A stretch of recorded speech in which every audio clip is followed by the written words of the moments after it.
Maraming salamat sa iyo Papa Dudut sa pagpili ng aking storya. Matagal ko na pong nais na ibahagi ang aking kwento at ngayon ko na po i-share sa inyo dahil sigurado na po ako sa ending ng aking story.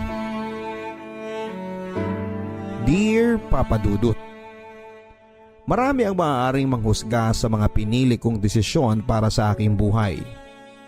Marami din ang naging negatibo sa mga konklusyon na akala mo'y kilala nila ako ng lubusan. Hindi ba maaaring takot lang akong mag-isa? Takot akong bumalik sa mga taong nakapanakit ng aking damdamin. Kahit sarili kong pinagmulan ay pinili kong layuan at naghanap ng sariling bubuing pamilya, pero ilang ulit nagkamali. Ako po si Angel aka Gia. Naway hayaan niyo po akong ikwento ang aking buhay. Lumaki ako sa isang pamilya na akala ko'y buo at totoo. 5 kaming magkakapatid, Papa Dudut, at si Ate Ann, Kuya Al, Kuya Ton, ako at si Drake. Sima noon si Papa kaya sagana kami sa pamumuhay. Nakatira kami noon sa isang lugar sa Southern Luzon, when all I can remember is my happy childhood life. Noong 1998 ang naaalala ko lang ay lumipat kami ng tirahan kasi hindi na bumalik pa sa pagbabarko si Papa. Nakapag-asawa na yung ate namin at bumukod na. Sila kuya naman ay hindi na umuuwi. May mga inaasikaso sila mama at papa na negosyo, tapos kami ng youngest brother ko na si Drake ay nag-aaral pa ng elementary sa isang Catholic school. When I graduated elementary ay nilipat nila ako sa isang secondary school sa isang small city. At yung kapatid ko naman sa isang malaking eskwelahan with university. Magkahiwalay kami ng eskwelahan. Ang dahilan nila Papa ay tight budget daw kami. I understand their situation. Noong magsa-second year high school na ako ay transfer nila ako sa isang public school. Nanibago ako at napakalaking adjustments ang nangyari sa akin. Kasi ibang-iba talaga ang behavior ng mga estudyante at mas grabe ang pagiging terror ng mga teachers. Nagtuloy-tuloy ako sa pag-aaral pero nabarkada ako. Doon ko natutunan, Papa Dudut, ang mag-cutting classes at magkaroon ng bisyo. I don't know what came into me, pero pinili kong magpahinga sa mga bahay ng mga kaklase ko because of all the stress I'm encountering sa bahay namin at sa negosyo nila Papa. Palagi kasing galit si Mama. Dala na rin siguro sa pagod sa araw-araw. Palagi akong napapagalitan sa mga bagay na hindi ko alam o hindi ko ginawa. Late midnight na akong nakakatulog tapos madaling araw ay gigising para tulungan si Mama sa negosyo nila. I felt drained. Naalala ko pa na may isang araw na kinausap ako ng isang tauhan namin na ka-close ko at sinabing, "Hindi naman sa pakikialam, Jel, pero hindi kaya ampun ka lang?" Tahimik lang ako that time kasi kakatapos lang uli akong pagalitan ni Mama. Kasi naman napansin kong napaka-unfair ng trato nila sa'yo kumpara kay Drake na delotion pa. Halatang alagang-alaga ang balat tapos nasa private school pa din.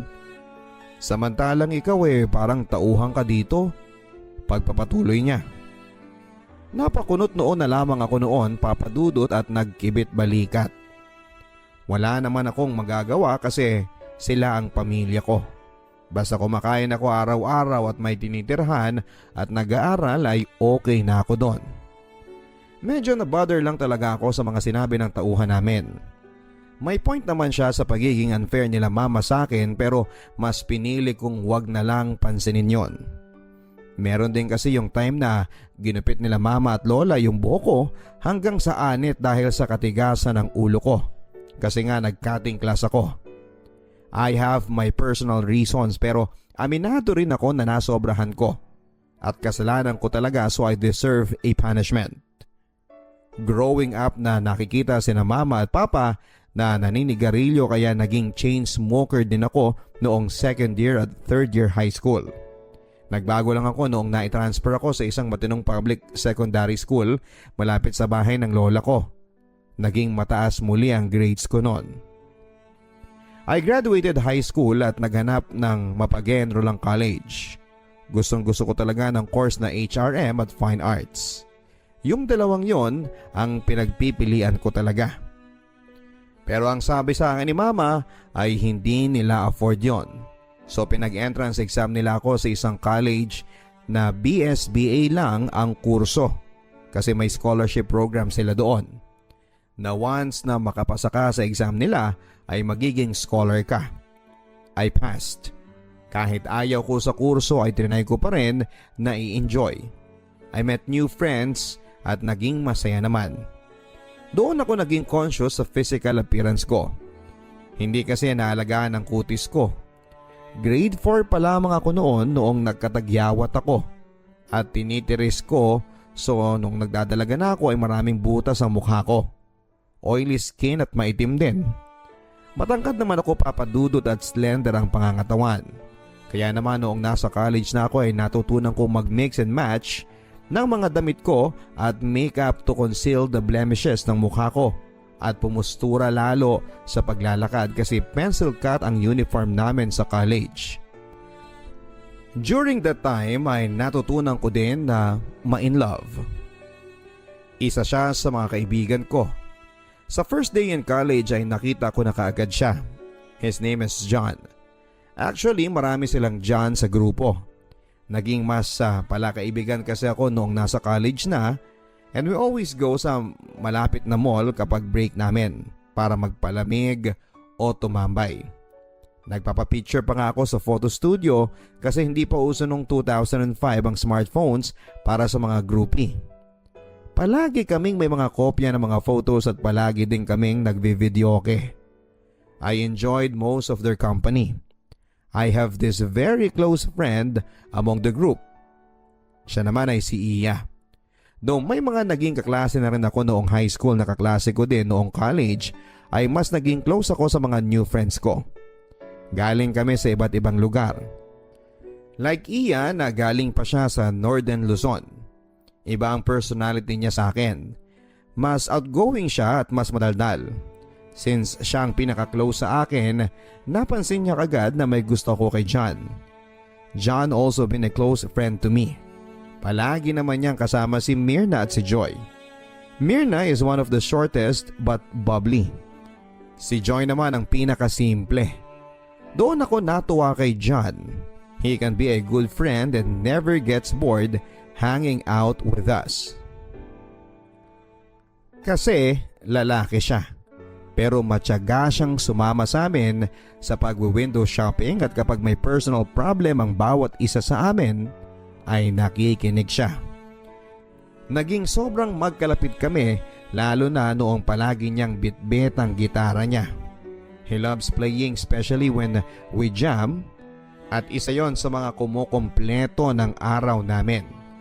Hindi naman sa pagmamayabang papadudot pero may magandang boses ako noong kabataan ko. And I admitted to Iya na mahal ko na si John. I asked her to keep it secret. I just want to be with him as his friend at masaya na ako sa pagiging kaibigan. But one day he asked me something about Joy. Kung ano ang impression ko. I told him that she is simple, smart, and gorgeous. Ano kayang tipo niyang lalaki? Tanong niya. Uy bro, in love ka kay Joy no? Binatukan ko siya nung sinabi ko yon. Napangiti na lang siya habang hinahaplos ang ginulo kong buhok niya. May konting kurot nun sa puso ko papadudot pero natutuwa akong pagmasdan siya ng ganon. Dahil ang sabi ko sa sarili ko ay maswerte ang babaeng mamahalin niya.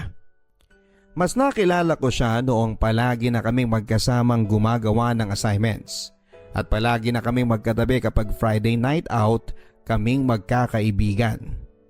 Noong may party noon sa college ay umattend ako. I felt free that night pero nung umuwi ako ng lampas sa curfew hour ay pinagalitan at pinagsasampal ako ni mama.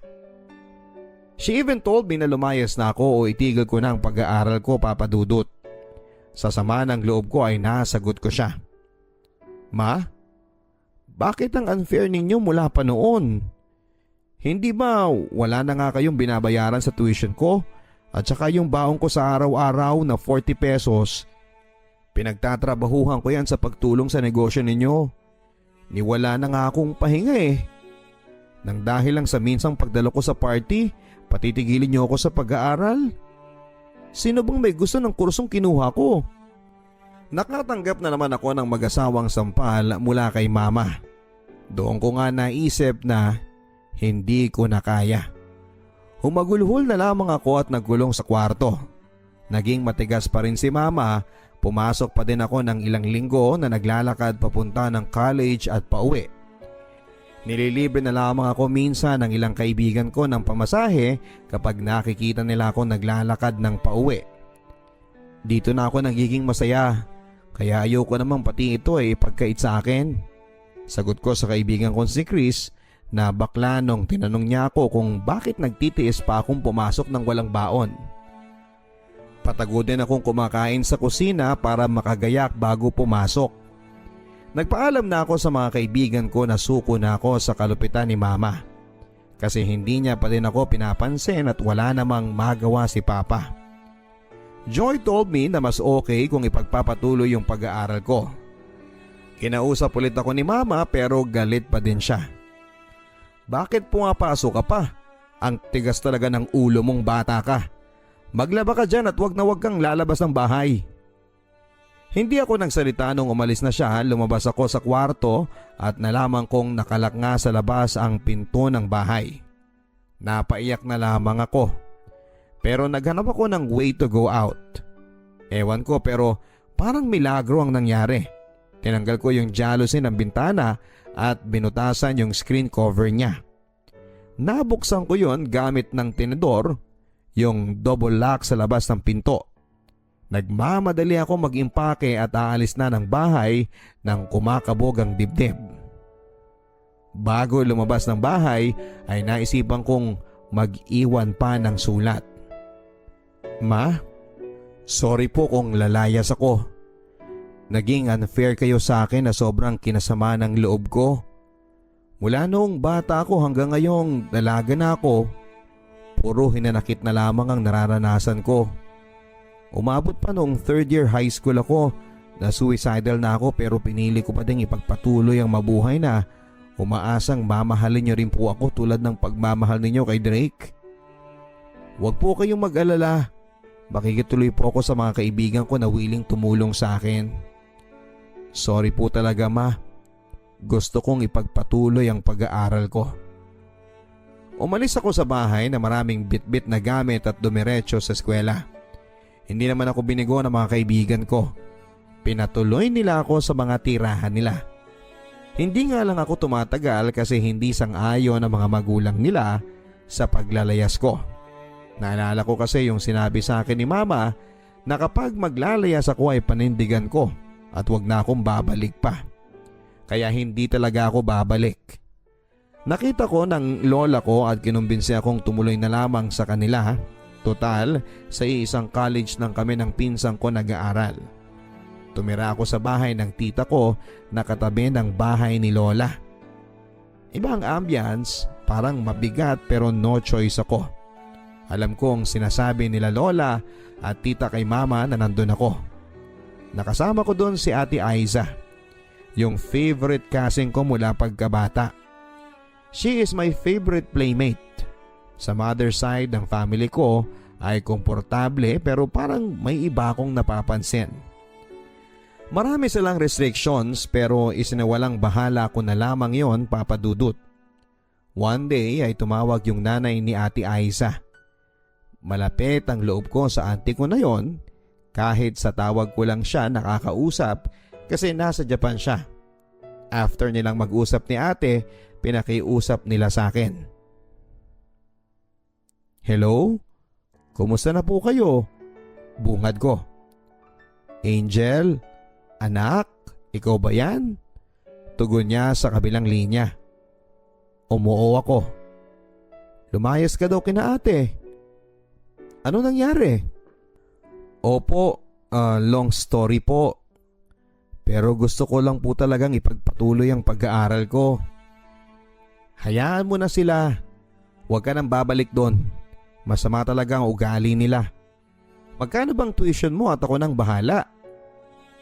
Para akong nabunutan ng tinig sa lalamunan nang narinig ko yon. Nangilid ang mga luha ko. Thank you po. Yun lang ang naisagot ko sa kanya. May mga sinabi pa siya about sa inis niya kina mama kasi pinabayaan akong lumayas at nakakaawa daw ako. Pero isa lang ang nasabi ko sa kanya. Auntie, pwede po bang mag-request? Ano yun anak? Pwede po bang tawagin kitang mama? Kasi po matagal na akong sabik sa kalinga ng isang ina. Ewan ko ba Papa Dudut pero bigla ko na lang naisipang sabihin yon. Ako naman talaga ang mama mo eh. Sagot niya na kinabigla ko. Po? Paninigurado ko sa mga narinig ko. Akala ko kasi nananaginip lang ako. Anak kita, kinuha ka lang nila sa akin. Paliwanag niya habang umiiyak. Sino po ang tatay ko? Wala na siya. Huwag mo na siyang hanapin. Pinabayaan niya tayo. Basta ako ang bahala sa pag-aaral mo. Ano bang kurso mo? Padadalhan ko kayo ng ate Aiza mo ng monthly allowance. Huwag ka nang babalik doon. Tanging opo at iyak na lamang ang naitugong ko sa mga sinabi ni Mama Vicky. Yung inakala kong favorite auntie ko ay nanay ko pala. At yung favorite cousin ko ay half sister ko pala. Anak ni mama sa Hapon si Ate Aiza pero nagkahiwalay din. May pamilya na si Mama Vicky sa Japan at may 2 anak sa Hapon na asawa niya ngayon. Kinausap ako ni Lola na nang masinsinan na huwag daw sanang sasama ang loob ko sa mga magulang ko. Kako naman ay hindi masama ang loob ko. I became observant kasi parang may napapansin pa din ako sa mga kamag-anak namin. Pero minsan ay binabaliwala ko na lang. Puro kami putok sa buho. Ilang pinsang ko din ang walang ama katulad ko. Naging mas close kami ni Ate Aiza at natutunan ko din yung mga kinahihiligan niya. And I am very glad to be with my sister. May nabanggit din siya na sama ng loob niya sa mga tiyahin namin na nag-aruga sa kanya. Kaya mas nag-observe pa nga ako. Istrikto sila at maraming limitations sa amin. Pati yung pinapadalang pera ni Mama Vicky para sa allowance ko ay hinihigpitan nila. Being a college student ay marami talagang dapat bilhin pero mas mahigpit si tita at walang magawa si ate. Tahimik lang akong nagmamatiyag. Pumapasok tapos ay uuwi, ganoon lang ang naging routine ko. Doon ko din naman naranasang mabilhan ng magagandang damit at sapatos dahil may naibubukod naman si ate para sa pambil namin ng mga gamit.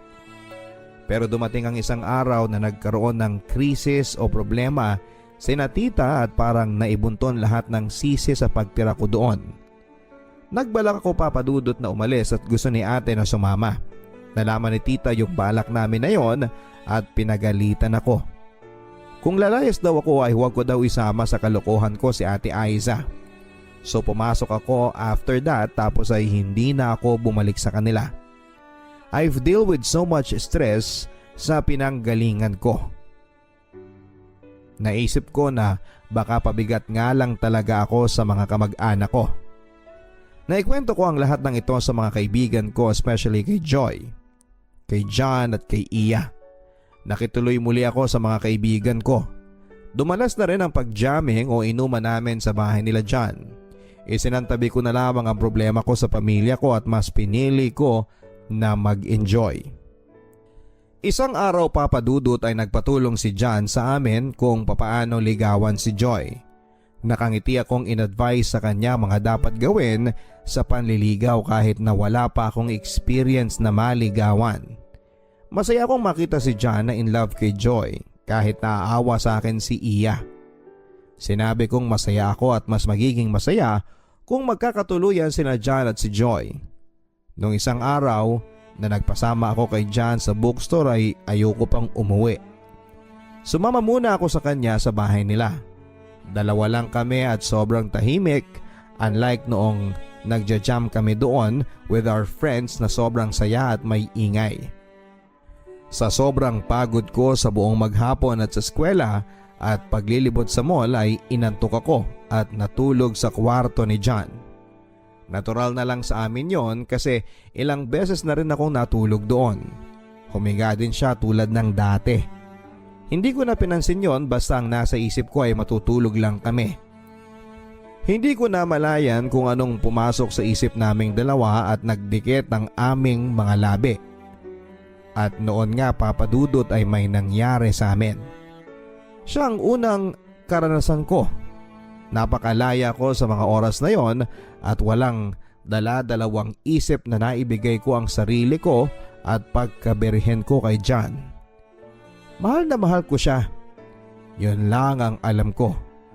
Wala akong pakialam kung hindi niya ako mahal. Tahimik lang kaming dalawa noong matapos naming pagsaluhan ng sandaling yon. Nagbihis na ako at inihatid niya ako. Nakatitig lang siya sa akin at ngumiti ako. Sinabi kong, "Uy bro, ayos ka lang?" Napapihit lang siya at nauutal na sumagot na okay lang siya. Naging normal lang ang kilos ko. Hindi ako nagpakita ng pag-aalinlangan sa kanya. Dumaan ng ilang pang mga araw na nahirapan ako sa pag-aaral habang nagse-self-support. Niyaya ako ni Ian na lumuwas ng Northern Luzon. Una, pumunta kami sa Central Luzon sa Tarlac at saka umakyat ng Baguio.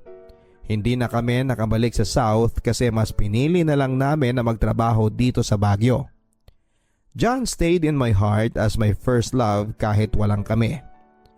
May naging boyfriend naman ako dito sa Baguio pero nakipag-break din ako sa kanya kasi napapabayaan na niya ang masterals niya dahil sa akin at nasa puso't isip ko pa din si John noon. Until makilala ko si Greg. Nagkahulugan kami ng loob at naging kami after a couple of months na nagkakilala kami. Hindi nagtagal papadudot ay pinakilala niya ako sa mga magulang niya at inuwi na sa kanila. Ang bilis ng mga pangyayari at ginusto ko naman ang sumama kay Greg. Nag-aalaga ng baboy ang nanay ni Greg at may repair shop ng sasakyan ng tatay niya. Napakabait nila bilang biyanan kahit nung una ay tutol sila sa maagang pagsasama namin ng anak nila. Alam nila ang nangyari sa amin sa Maynila. Tinutulungan ko ang biyanan kong babae sa pag-aalaga ng baboy at inaalagaan ang isang apo nila sa panganay nila. Hanggang sa lumipas ang isang buwan. Nagbuntis ako sa panganay namin ni Greg. Isang cute na baby girl ang isinilang ko. Kahit gumagamit ako noon ng contraceptives ay nasundan kaagad ang anak namin. Sa ilang taon na pagsasama namin ni Greg ay malimit na ang iilang gabi bago siya umuwi. Ang dahilan niya, ganon ang trabaho niya na kailangang mag-overnight stay sila.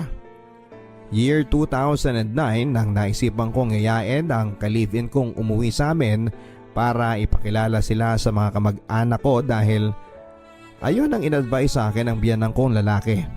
Huwag daw ako magtanim ng sama ng loob sa mga magulang ko at siguradong nami-miss nila ako.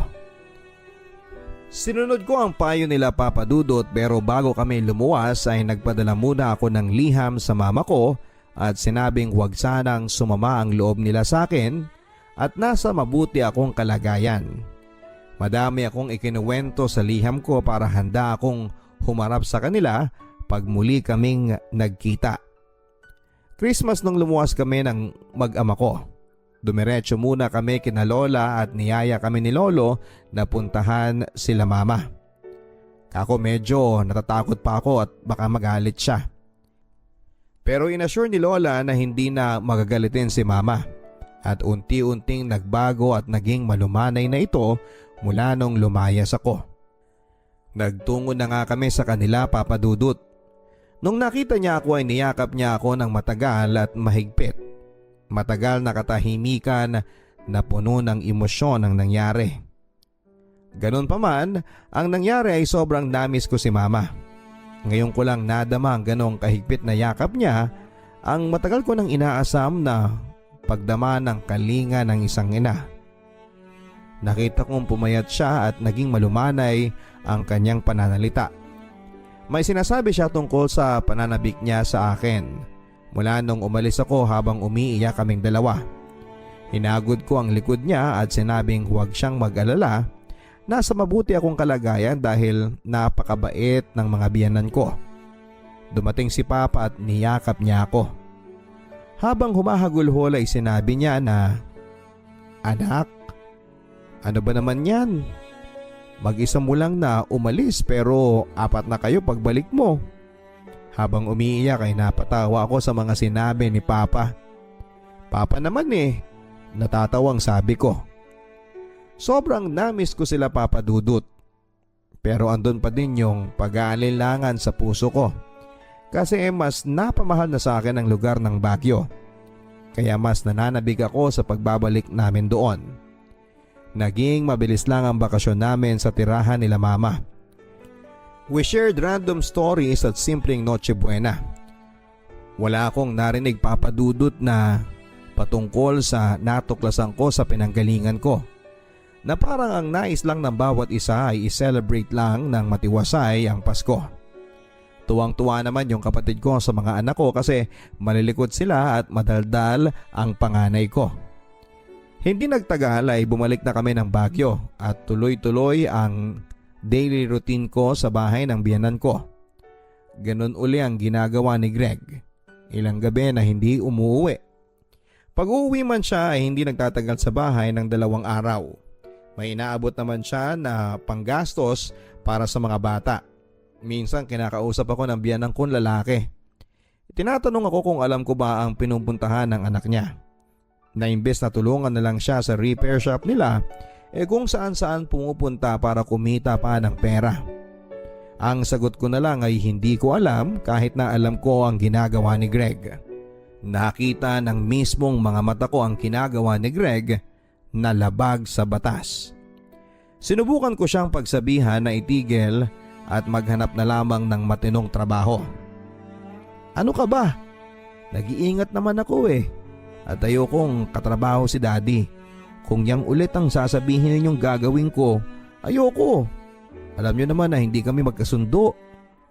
Laging sagot niya sa akin. Nakakalungkot pero hinayaan ko na lang siya kahit labag sa loob ko. Despite all the care and love I gave him, may nagagawa pa pala siya na hindi maganda maliban sa gawain niyang labag sa batas. Sabi nga ng iba na kapag kinutuban ng babae ay nagkakatotoo. Napapansin ko na rin sa kanya na may ibang kinakahumalingan siyang babae. Dahil nung pinanganak ko ang pangalawang anak namin, ay nakipag-meet pa siya sa babae habang naglilibor ako. Nalaman ko yon nung chinek ko ang cellphone niya noong umuwi na kami mula sa ospital. Mga ilang beses na rin kaming nagkakasagutan sa iba't ibang bagay.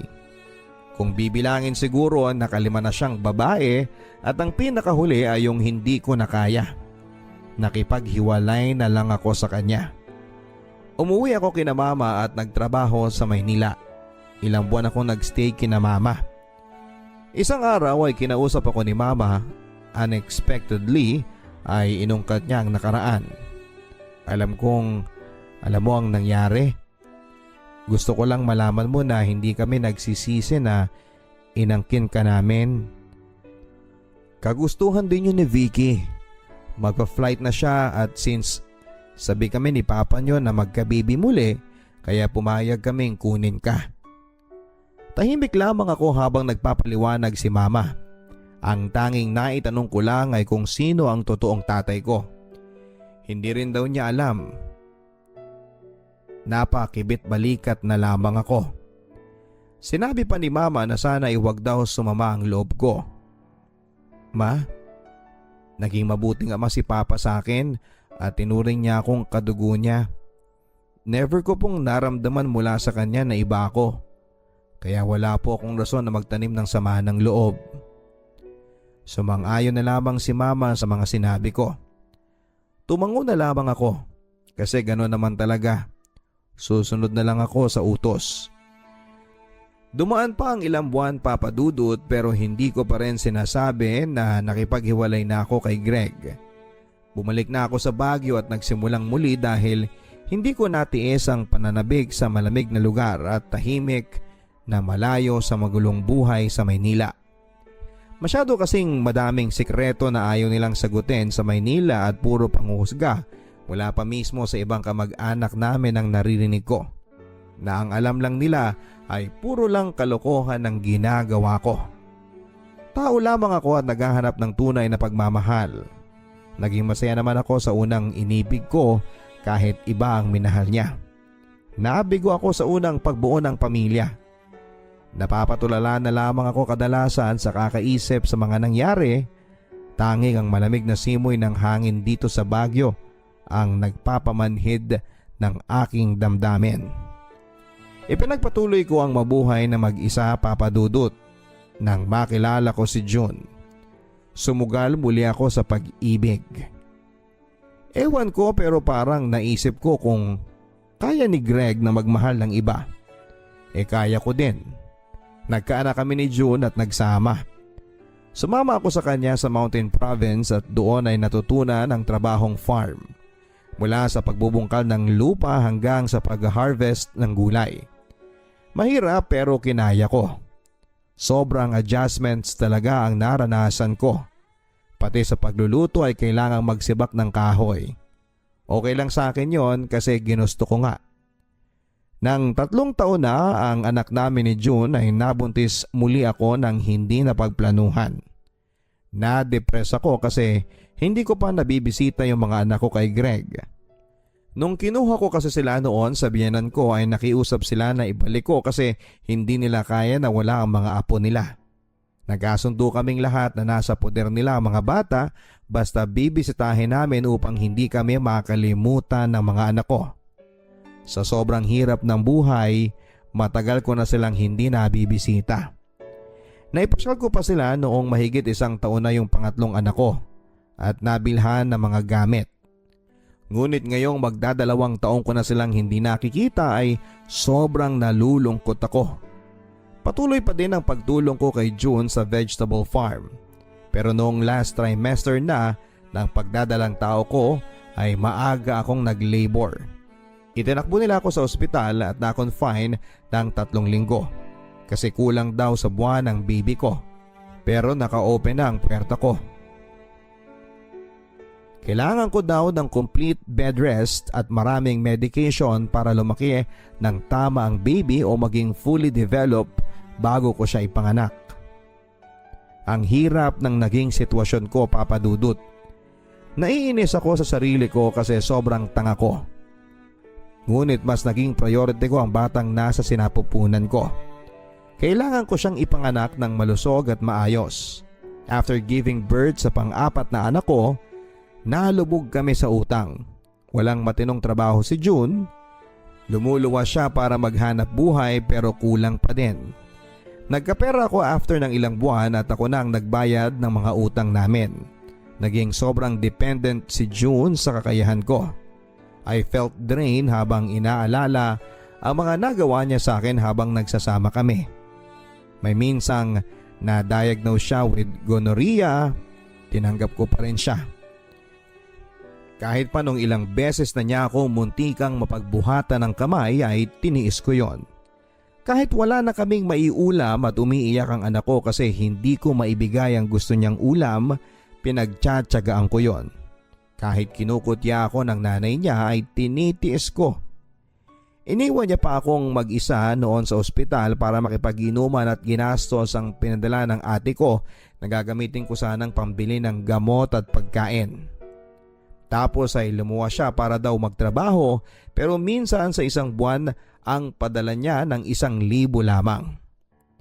Siguro ay hindi ko na kinaya ang mga nangyayari kaya kinausap ko si June at pinilit ko siya na ako na lamang ang maghanap buhay sa amin. Tumutol siya pero napapayag ko din sa bandang huli. Nakahanap ako ng trabaho at lingguhan padala ang ginagawa ko sa kanila. May nangyaring pumalya ako ng padala, nakatanggap ako ng samot-saring negatibong salita mula sa kanya at sa iba pang kamag-anak niya. Ninais ko ng katahimikan at napaisip ako. Bakit puro na lang paghihirap ang nangyayari sa buhay ko? Dumagdag pa noong sinubukan kong humingi ng tulong kay Mama Vicky kasi nagbalak akong mag-apply na lamang sa abroad pero nadismaya ako. Nakilala ko ang tunay na ugali ng tunay na nanay ko. Madami siyang inakusa sa mga magulang kong umampon sa akin at kung ano-anong mga hinanakit niya sa amin. May naipadala man siya noon sa akin pero minsan lang yon. Ang ayaw ko lang sa mga sinabi niya ay yung tungkol sa kinilala kong ama na si Papa. Binahagian ko si Papa ng pera na pinapadala niya dahil kailangan sa medications niya noong na mild stroke siya. Doon na parang nalusaw ang buong pagkatao ko kasi wala talagang willing tumulong sa akin. Yearly man ako na nagkakaroon ng pera sa ATM ko ay sakto lang yon na panggastos ko sa buong taon. Hindi ko alam kung saan galing yon. Basta sinunod ko lamang ang habilin ni Lola na mag-open ako ng sariling bank account. Pero mula nang namatay si Lola ay close ko na ang ATM ko dahil mas pinili kong magmula sa sarili kong sikap ang matatanggap kong pera. Ayoko nang alalahanin pa ang naging sagutan namin ni Mama Vicky sa chat. Ang dami-dami pang nangyari sa buhay ko. Gulong-gulo na ako. Kahit mga kamag-anak ko ay nilalayuan ako. Kaya I choose to stay in Baguio. Malayo sa mga mapanghusgang mata ng sariling kadugo. Hindi nagtagal ay nagkahiwalay kami ni June. It is my own decision.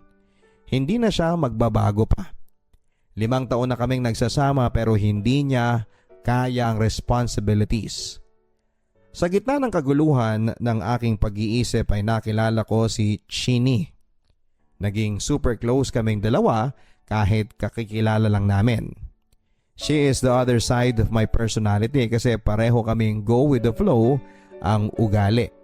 Pero mas may plano siya sa buhay. Matagal na siyang nag-a-apply sa abroad as DH.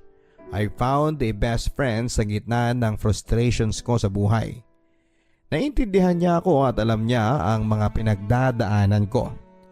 Hindi niya nakakaligtaan ang pagpapaalala sa akin ng mga magagandang maaaring mangyari in the future kung magtatrust lang ako kay God.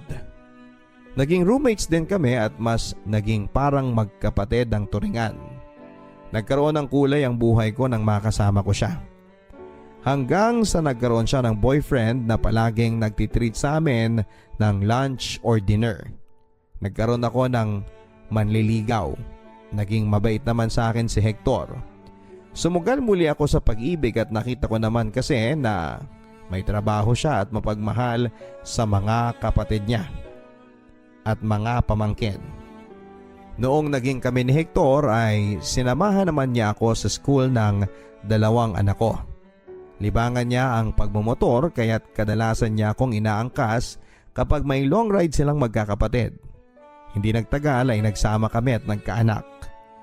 Noong una ay ayoko na sanang magkaanak muli dahil may 4 na akong anak. Pero ninais kong magkaroon ng kahit isang anak na lalaki. Pumayag ako sa gusto ni Hector na magkaanak kami. Naging sobrang siloso siya at mahigpit sa ilang mga bagay. Umabot pa nga sa puntong pinagbubuhatan niya ako ng kamay. Pinagseselosan niya ang mga anak ko sa unang kinasama ko. Pinagbabawalan niya akong bisitahin ng mga anak ko. Lahat ay nagkaroon ng limitations. Dumating pa nga sa punto na pinaputukan niya ako ng baril ng dahil lamang sa pera. Napapayak na lamang ako minsan habang iniisip ang mga pagkakamali ko sa buhay. Sa pagiging tanga, mapagtiwala at sa pagiging sabik sa pamilya. Ngunit bigong-bigo ako. Mas lalo ako nawala ng pag-asa nung sunod-sunod na ang pag-aaway namin. Sa tuwing uuwi siyang lasing, nanginginig ako sa takot. Pinakahuli na ang tangkain niya na patayin ako sa harap ng anak ko. Kinabukasan noon ay tumakas ako. Noong nasa biyahe ako ay humahagulhol ako habang iniisip ang kamalasan ko sa buhay. Naalala ko ang mga pagmamalupit sa akin nila mama noon, ang panghuhusga sa akin ng mga kamag-anak ko, ang rejection ng tunay kong ina. ang mga bigong pag-ibig ko at ang mga anak ko na napapabayaan ko na. Namasukan ako at nagsimulang muli sa tulong ng ilang kaibigan at lalong-lalo na ang Panginoon. Regular na muli ang pagpapadala ko ng sustento sa mga anak ko. Naging emosyonal ako noong minsang dumalo ako sa fellowship na dinaluhan ng mga anak ko. Ang sabi ng pastor ay God will provide. We should not worry. Sa dinami-dami na mga nangyari sa buhay ko ay hindi ako pinabayaan ng Diyos. Binibigyan niya ako ng pag-asa. Kahit ginugulo ako ni Hector na makipagbalikan sa kanya, ay naging matigas ako sa desisyon ko na hindi na bumalik pa sa kanya. Tama na ang mga maling desisyon ko dahil sa kagustuhan kong magkaroon ng sariling pamilya. Hindi lang ako ang nagsasuffer kundi ang mga anak ko. Naalala ko pa noon na sinabi ng tito ko na umuwi na lamang sa amin. Umayaw ako papadudot at mas pinili kong maging matatag sa bawat problemang ako din ang may gawa. Ayokong umuwi ng may problema. Gusto kong masaya lang. Kaya nagpatuloy pa rin ako sa bagong hamon ng buhay. Nawili ako papadudot sa pakikinig ng radyo. Mula noong 2016 ay naging avid listener na ako hanggang sa ngayon. Naging active texter at bumabati at nagbibigay ng advice sa Talk to Papa with the code name of Ate Gia ng Baguio. Mostly ay binigyan ko ng advice yung halos pareho sa mga pinagdadaanan ko and also ay based on my own experiences in life ang mga pinapayo ko. Dito ako mas nalilibang. Maraming bumabati sa akin kahit na hindi nila ako lubusang kakilala.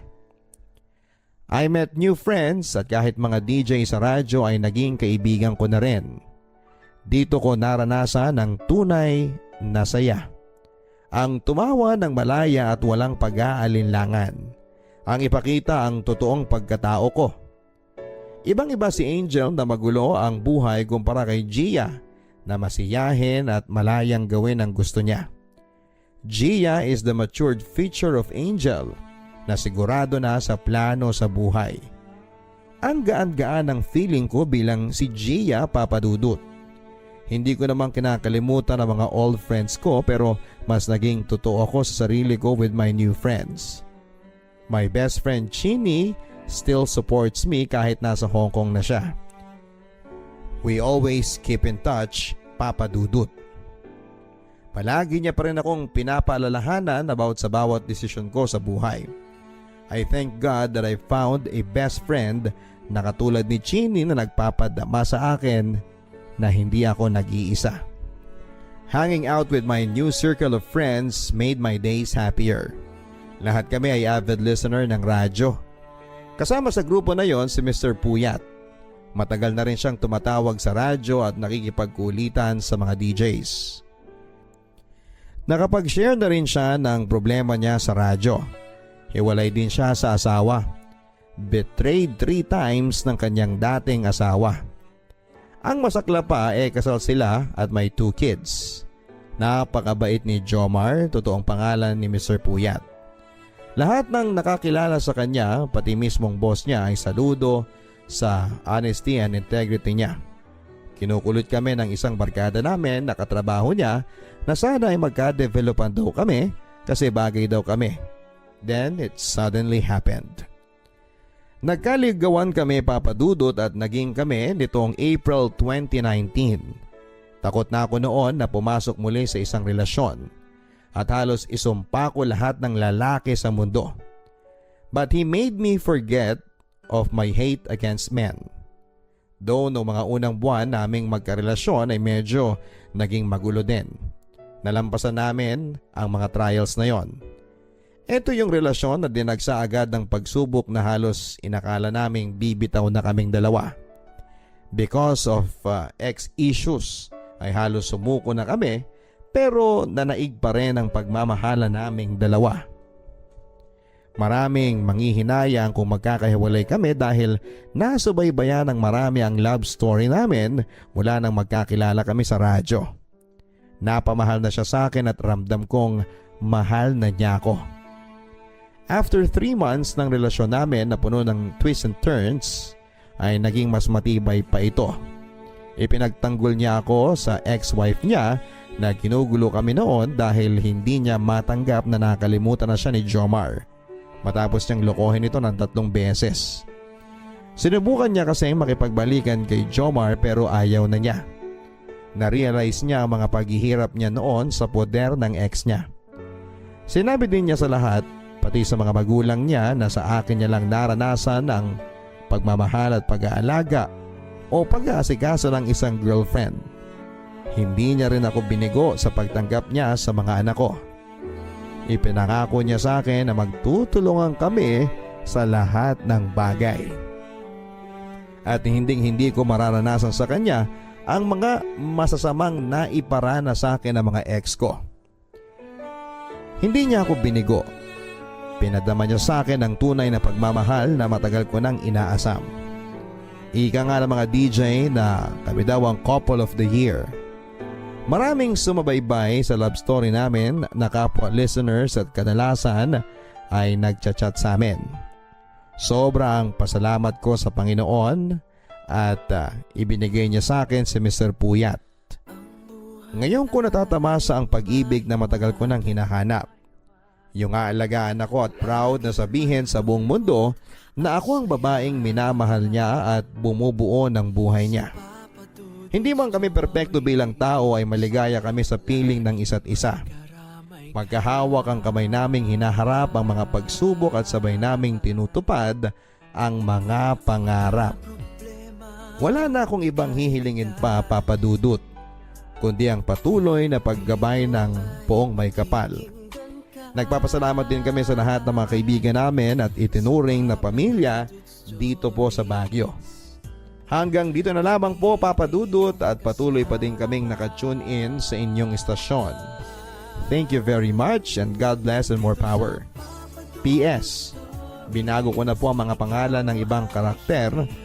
Tanging pangalan lang po namin ni Mr. Puyat ang totoo at ninais po namin na huwag nang palitan.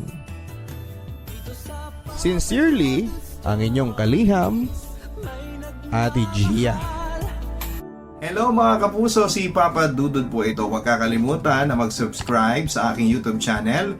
Pindutin ang notification bell para maging updated po kayo sa mga pinakabagong post ng inyong Papa Dudut. At syempre, huwag din kakalimutan ang mga almost daily vlogs natin na ginagawa. Meron tayong mga challenges, meron tayong mga comedy, at kung ano-ano pang mga personal vlogs na pwede nyo ring mapanood.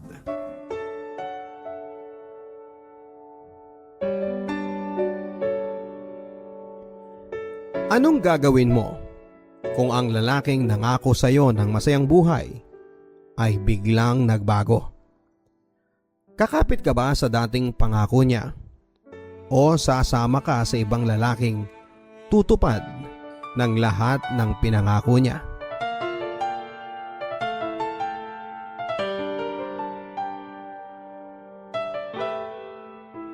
Dear Papa Dudut, magandang araw po sa iyo, Papa Dudut, at sa lahat ng libo-libo mong tagapakinig sa YouTube ng Papa Dudut Stories.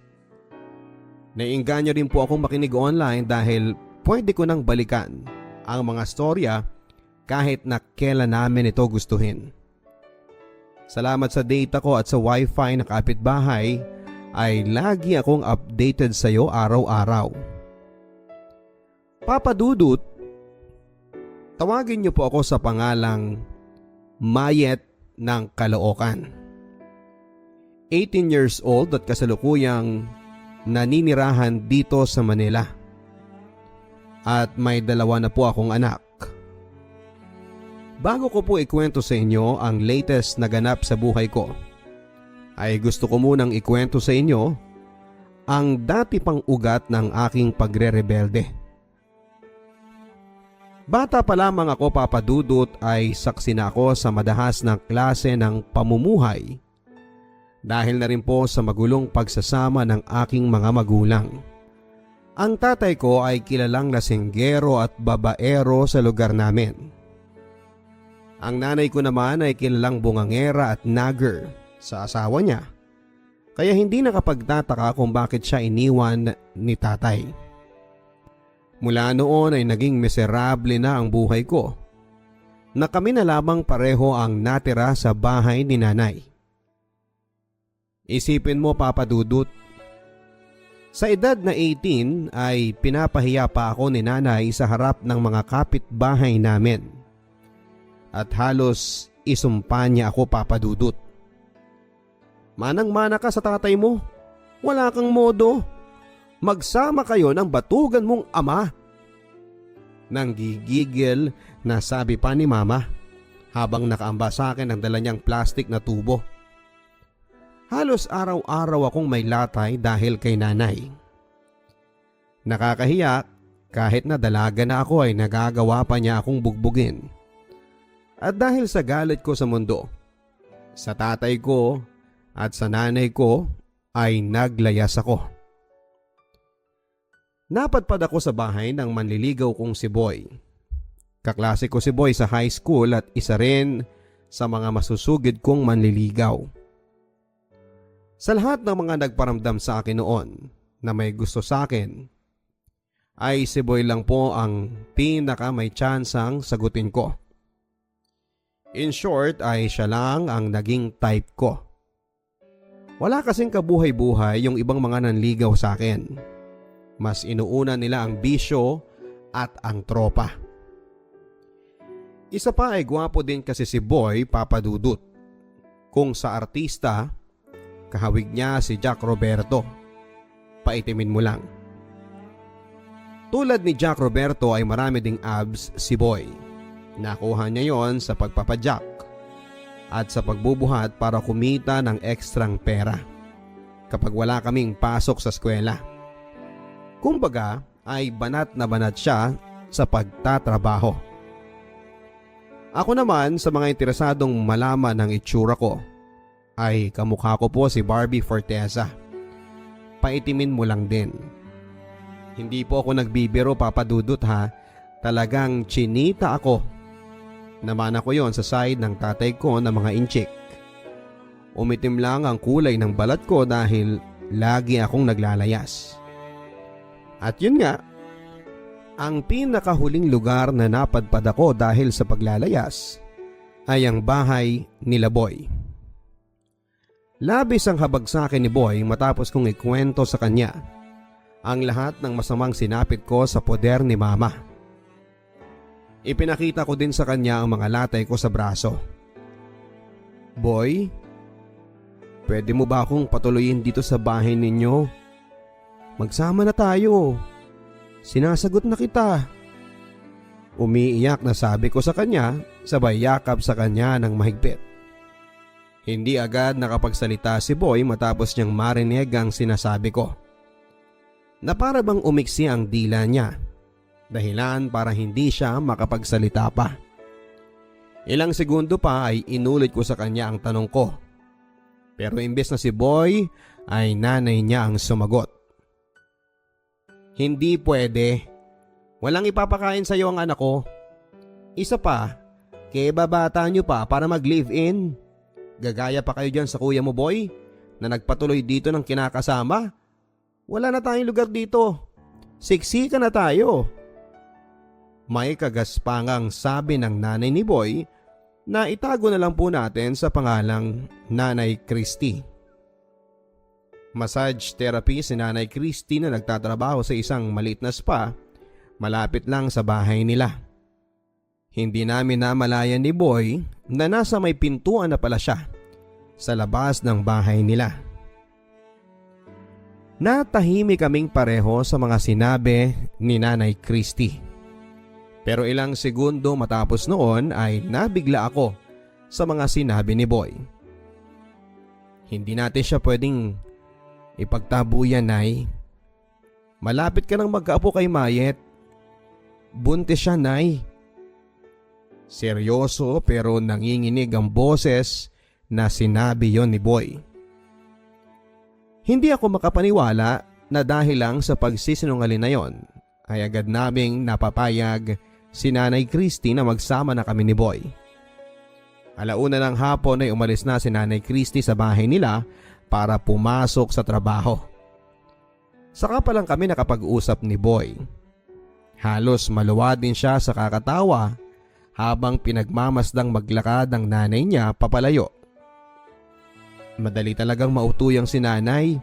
Mabilis kausap. Nakangiti nang sabi ni Boy. Pero Boy, malalaman din niya ang katotohanan na hindi ako buntis. Sigurado magagalit si Nanay Christy sa atin. Nag-aalalang sabi ko. Problema ba yon? Di gumawa tayo ng baby. Nakangiting sabi ni Boy sabay yakap at halik sa akin. Hindi na ako magpapakasanta sa inyong mga nakikinig. Pumayag ako sa deal naming yon. Halos araw-arawin namin papadudot yon para lamang mabuntis ako. At ayun nga, agad ay nagbunga ang paggawa namin ng bata. Nang mga sandaling yon ay nasa talampakan na yata ang utak ko papadudot. Hindi na ako nag-iisip pa sa mga pwedeng consequences ng mga pinaggagawa namin ni Boy.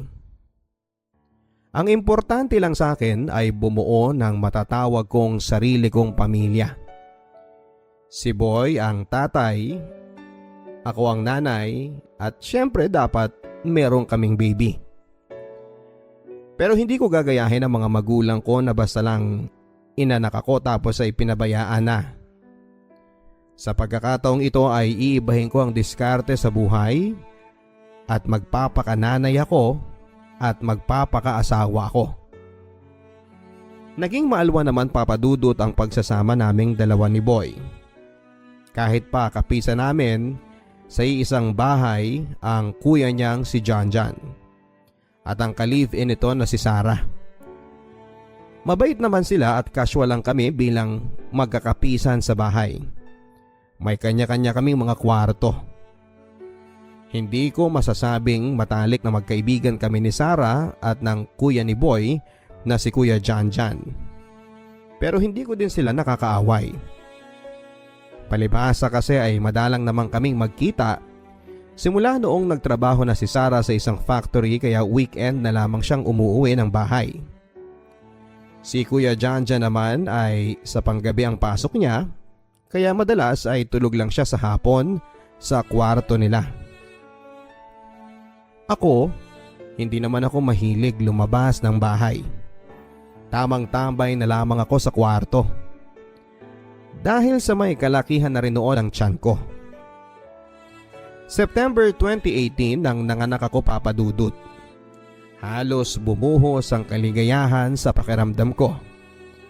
Sa unang pagkakataon na makita ko ang baby namin ni Boy, ay sobrang sarap sa pakiramdam. Lalaki siya na tawagin na lang po natin sa pangalang Baby Mayor. Kayo John John, kailan kayo magkakaanak nitong si Sarah? Pambabasag na tanong naman ni Nanay Christy sa kanilang dalawa.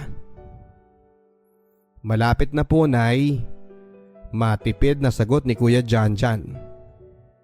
Tahimik lang noon si Sarah.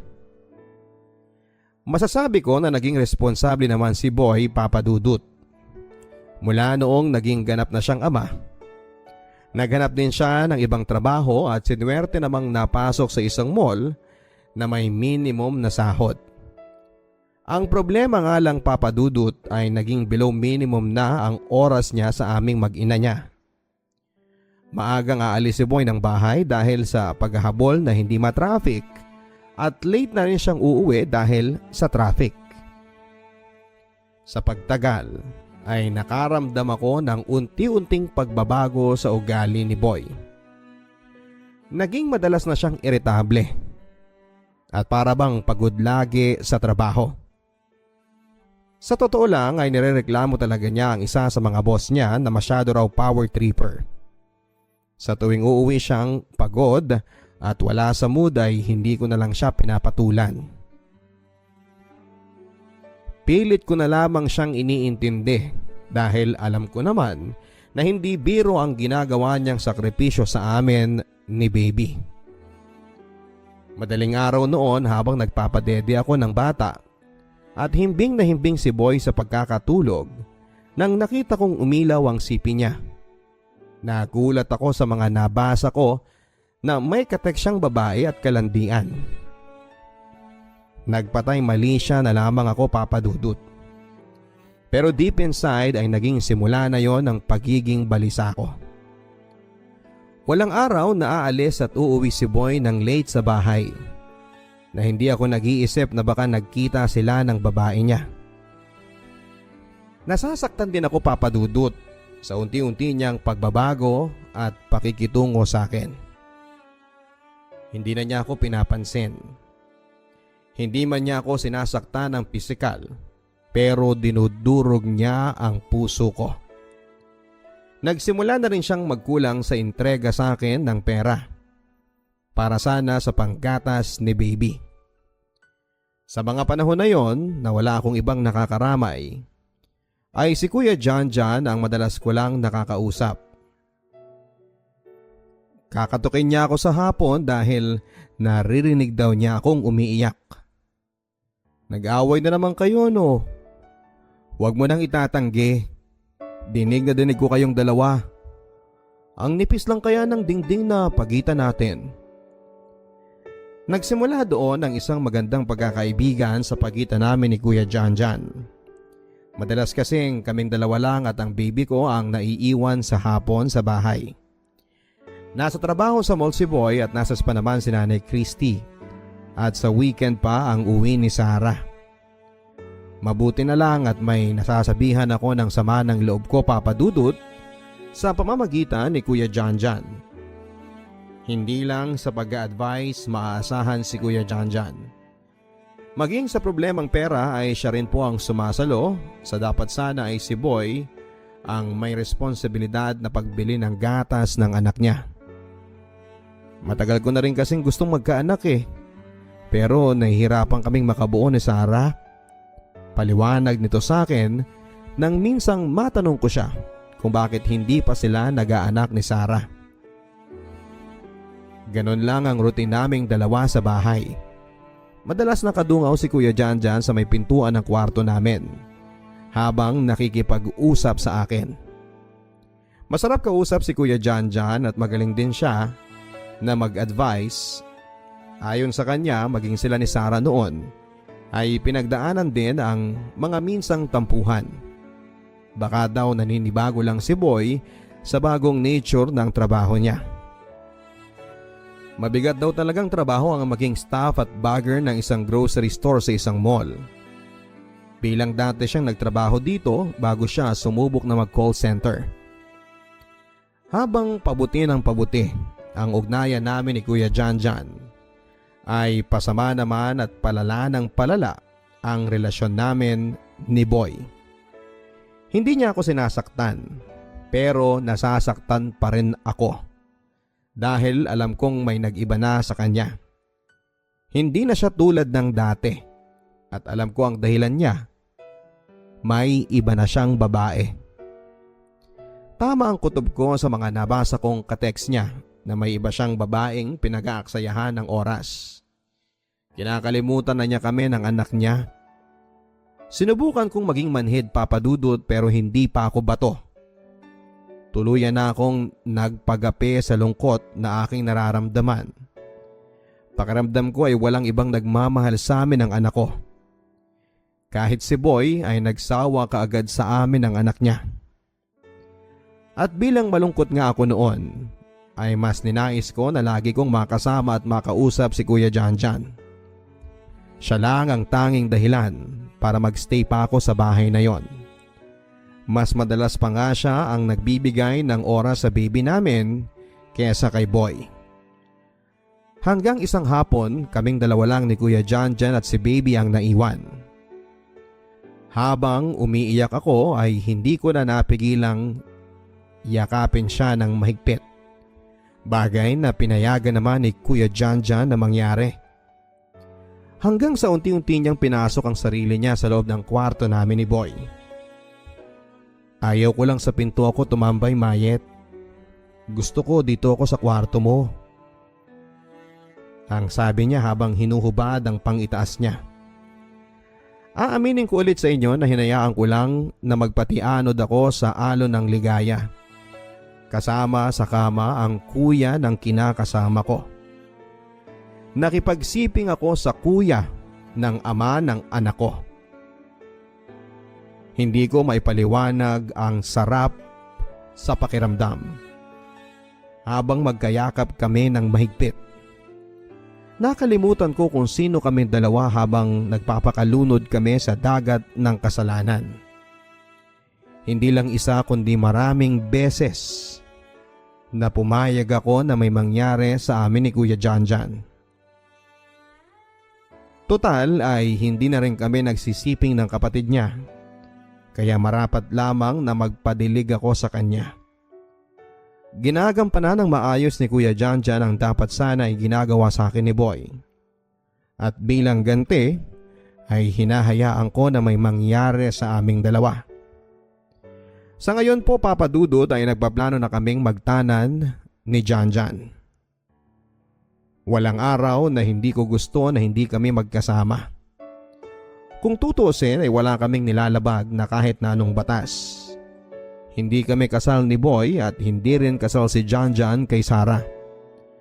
Nangako sa akin si Janjan na aakuin niya ang pagpapalaki sa anak namin ni Boy. Total ay dugot laman din daw niya ang bata.